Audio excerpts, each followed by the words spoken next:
Hi up guys, in this video I'm gonna show you how to disable direct messages on Facebook. First you need to go on your profile section just by typing on the left upper side on your profile photo. Then you need to go down and go for edit public details. Right now what you need to do, just simply scroll down and go for details on the first session by edit your about info.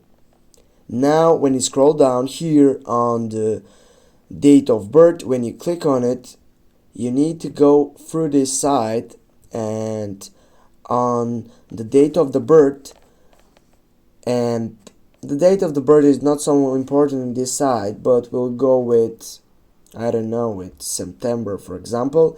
But here what is the most important, it is the birth year.